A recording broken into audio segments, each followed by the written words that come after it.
What's up, guys? Welcome back to Newswave. So Sony is finally doing it. They are adding significant value, I'd say, to their PlayStation Plus premium program by tapping their most popular system ever released. That's right.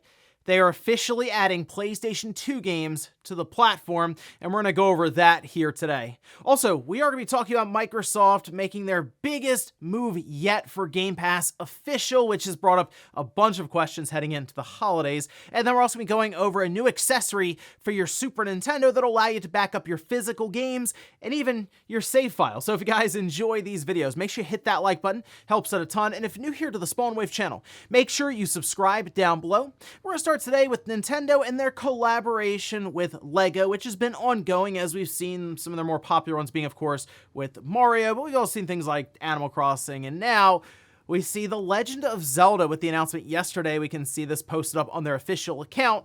They say the LEGO Legend of Zelda Great Deku Tree 2-in-1 set is available September 1st, 2024. We can see the Great Deku Tree here, and that is, they say 2-in-1, as we do have the version from Ocarina of Time, as well as the version from Breath of the Wild. Now, September 1st, it is going for $300, which seemed to catch people off guard completely, but I'm telling you, walk into a LEGO store now and just look around at the prices.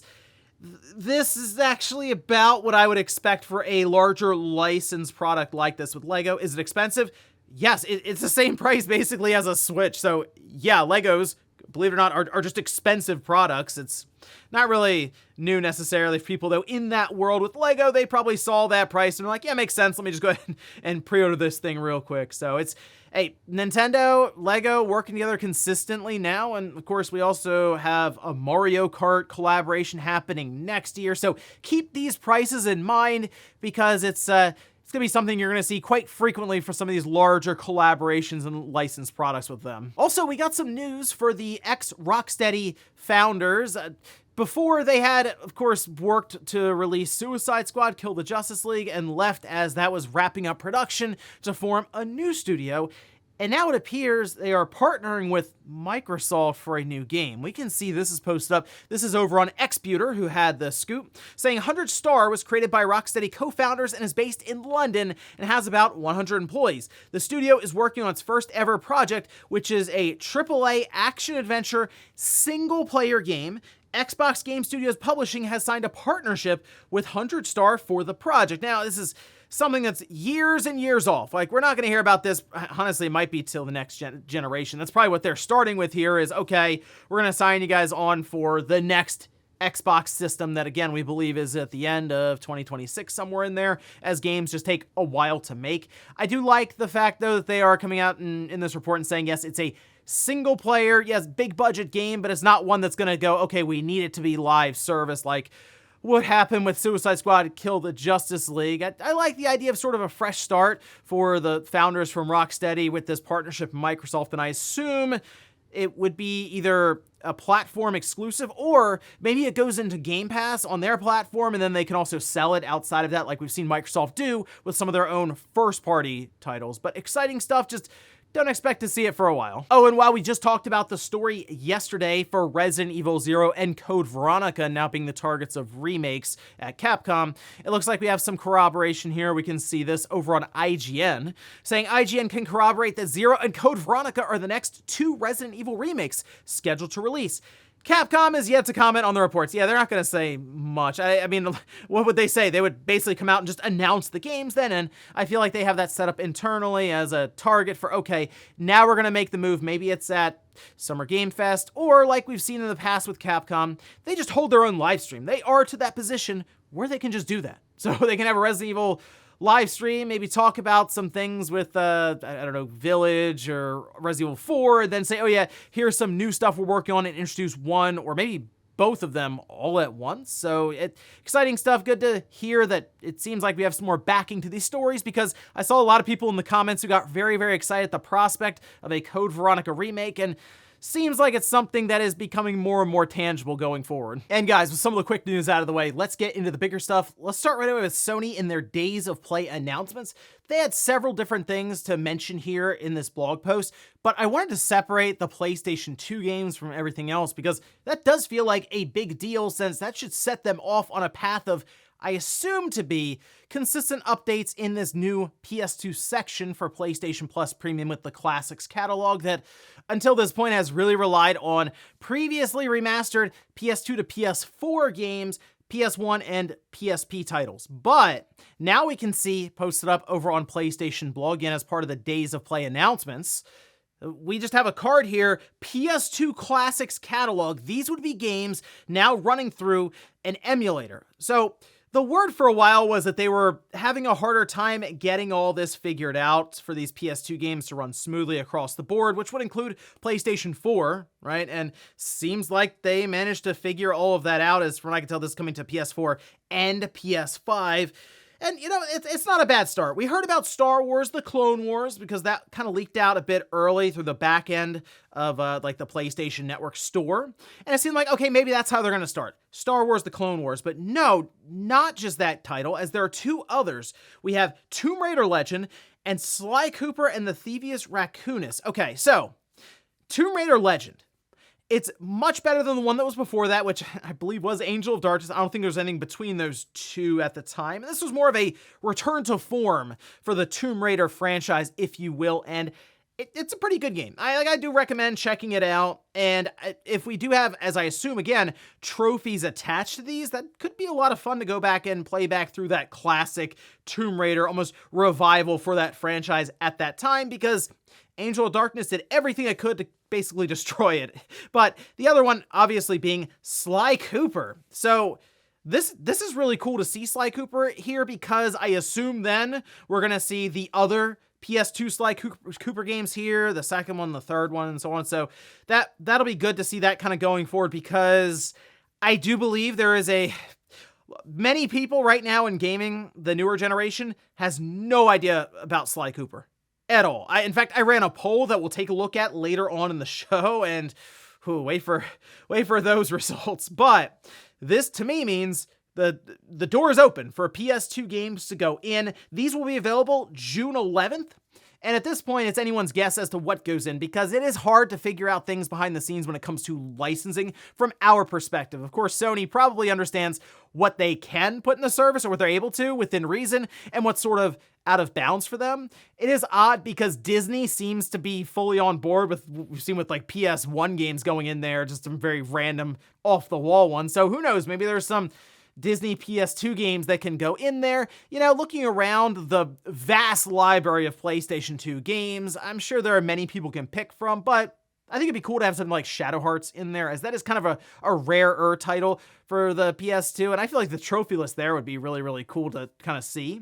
And we should experience, I would figure, right, up-resing, better frame rates, and rewind, which should make many of these classic games more manageable, as we've seen with PSP and PlayStation 1 games. Hey, maybe they can throw in Killzone, which, if you played that recently on the PS2, could use some help. It is one that definitely pushes the PlayStation 2 to its limits, and that is another franchise that maybe they can reintroduce to a new generation that maybe even missed out on the PlayStation 3 period. So exciting stuff, because this does make me keep more of an eye on and anticipate and be excited about the PlayStation Premium Classics lineup. And I'm sure they're not going to have great PS2 games in there every single month, but it's at least something to keep an eye out for now. Next up, let's stick with Days of Play, as there were a bunch of other deals and games going into the service, as well as announcements for a whole other section in the PlayStation Plus catalog that is something Sony definitely needs to do to push a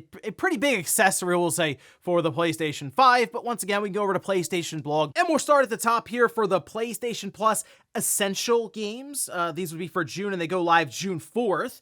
That'd be SpongeBob SquarePants, The Cosmic Shake, AEW Fight Forever, and Streets of Rage 4. Hey, Streets of Rage 4 is an awesome game. I didn't play SpongeBob SquarePants. I can't really comment on that. AEW Fight Forever, not a great wrestling game, although it also feels like WWE 2K24 is held together with like popsicle sticks and gum at certain points. So I don't know, maybe it's just wrestling games in general with how things are set up, that they all just constantly break and act very, very weird. But then we do have exclusive Roblox pack for people out there who are playing Roblox a lot.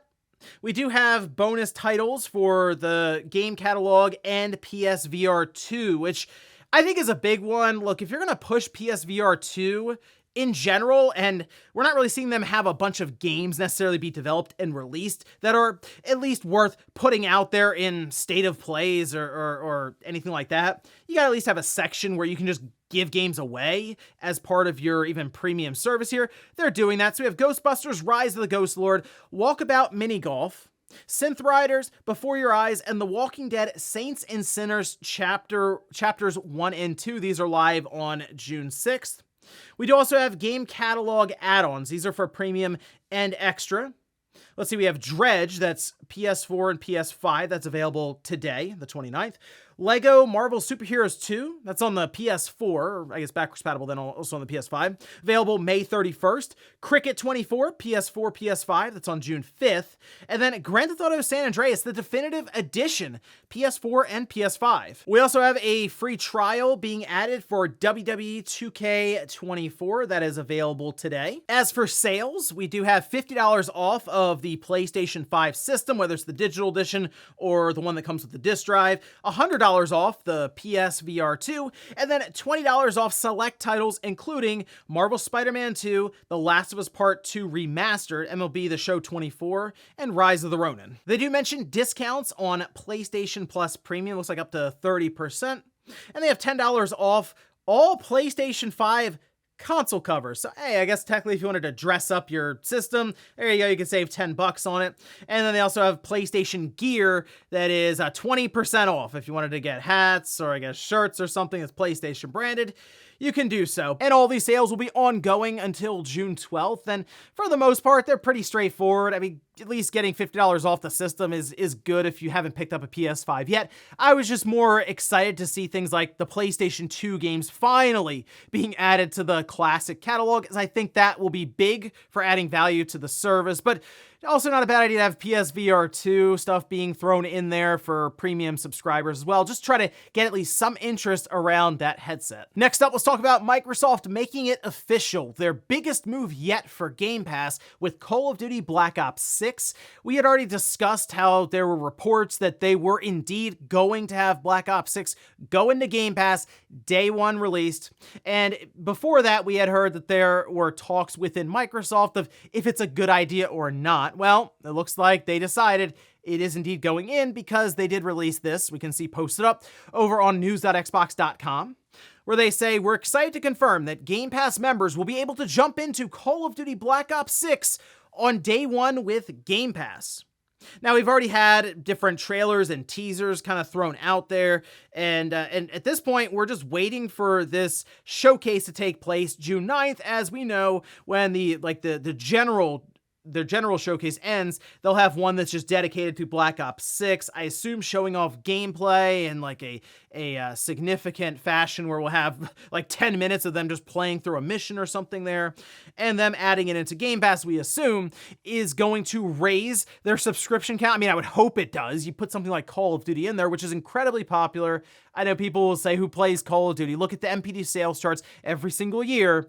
Clearly, many people do. This thing is like 20 million sales, no problem. Many times it'll approach 30 million sold. So it's every year, like it's consistent. Even the down years for Call of Duty is a sales number that most publishers would absolutely love to have. So looking at this, people are wondering, why do they do it now and not during their event? The only thing I can think of is this alone is a big enough announcement to have just as like an Xbox Wire post and just sort of hype up the idea of adding value like this to Game Pass, which, I mean, if it's a good enough campaign, that could get people interested, and then, of course, you attach the multiplayer to it. Warzone is already free to play, so that isn't exactly going to move the needle, but I wouldn't be shocked if they played around with different skins or something that they throw into Game Pass as an incentive to sign up, and it's also available in Warzone on other platforms, so they can kind of keep that parity clause going that they agreed to. So this, I think, is just, it's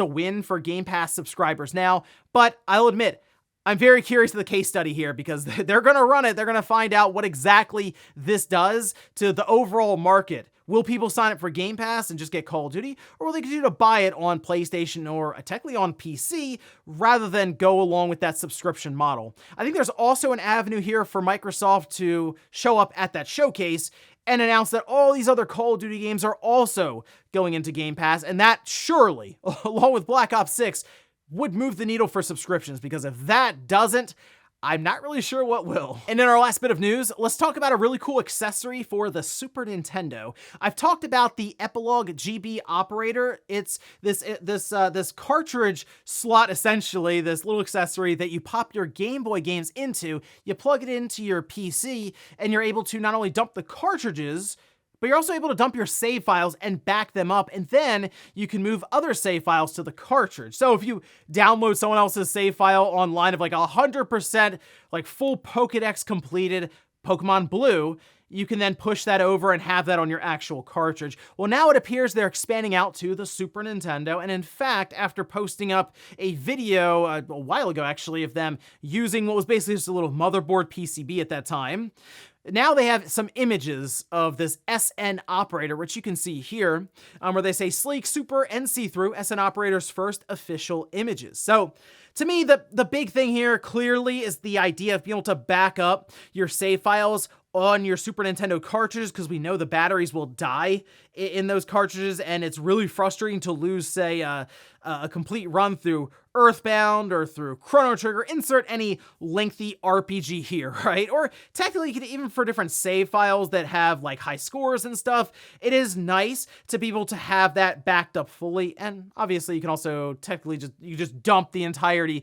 of that cartridge and create a ROM and play it right there on your PC. So this is something I will be keeping an eye on, because I do like the GB operator quite a bit. And sure, I'll probably pick up this one as well, because it makes a lot of sense to be able to back up Earthbound and Chrono Trigger and Final Fantasy III, where I have fully done save files. I mean, we used to have to do some very, very weird and over-the-top stuff to keep a save file alive long enough to be able to change the battery out. We actually would hook up other batteries to the cartridge by soldering wires in its place to change the other one out to keep that save file. Even then, it was a risk. We had like the Retron 5 that worked to save stuff up temporarily, and that also helped, but just having your save file pulled off completely and saved to the PC is a nice peace of mind to have. So yeah, I'll pick one of these up, and you know what? We'll probably check it out on the channel after it releases. And before we go to the comments of the day, we're taking a look at the poll that I posted up yesterday, where I ask, have you played any games in the Sly Cooper series? Check this out. 60% say no, 40% say yes. So there's like the trilogy on the PS2. I remember playing them back in the day. I actually rented 2 of them, I think. This was from Blockbuster. Remember when they had like the Blockbuster card where you could go in and it was like an entire summer where I had this thing and you could just rent games out constantly. There was no like limit really to it. Well, you could have like 1 or 2 out at a time. And I remember I rented and played through the entire Sly Cooper series that summer, just doing that, changing them out. And they're good games, they are, but I understand, because there really hasn't been much focus on the Sly Cooper series at all for a while, that the newer generation has no idea about Sly Cooper. This is the case. I see people in the comments who are like, how in the world do 60% of people like know nothing about Sly Cooper, have never played it? Well, you know what? The great thing about this section for classic games, it gives Sony a bit of an avenue to reintroduce some of these games with very, very low cost of entry, technically. I mean, you don't have to buy the game. You can. I assume they're going to add it a la carte, but if you just have PlayStation Plus Premium, it's just already purchased and it's there, you could try it out and see what you think. And I will say the up-resing, the higher frame rates or smoothed out frame rates, even being able to rewind, that is something that will just add quality of life features to, yes, older games. And we'll finish up with the comment of the day, as you're seeing here. This is from Matthew, who says, Dragon Quest 3 is the prequel to 1 and 2. So you're already losing people right there. They're like, how 3 doesn't come before 1 and 2? It's the whole Star Wars thing where people ask you which Star Wars to start with, and they'll be like, no, you start with 4. That's how it came out, right? Or worse, you ask about Metal Gear Solid. That's the whole thing too. So I like the idea that Square would kind of recognize some of this and see an avenue for them to kind of just recreate those 3 games, right? Jam them into one and release it as an original title that may appear less daunting than having 3 on the title, even though technically it's a prequel to 1 and 2. You're either gonna have people just kind of move along and walk away or fall asleep while you're explaining it to them. And ladies and gentlemen, that's gonna do it here for Newswave. If you enjoyed this video, guys, hit that like button. If not, hit the dislike. Leave comments down below about everything we talked about here today, whether it's Sony finally adding PS2 games to PlayStation Plus Premium Classics. Are you going to check out Sly Cooper or maybe Tomb Raider or Star Wars when it drops in the service here in a week and a half? And then also, what about Days of Play? Are you taking advantage of any of those deals? And then Microsoft dropping Call of Duty Black Ops 6 into Game Pass. Do you think this will be the defining moment for their service heading into the holidays? Thanks guys for watching, and I'll see you next time.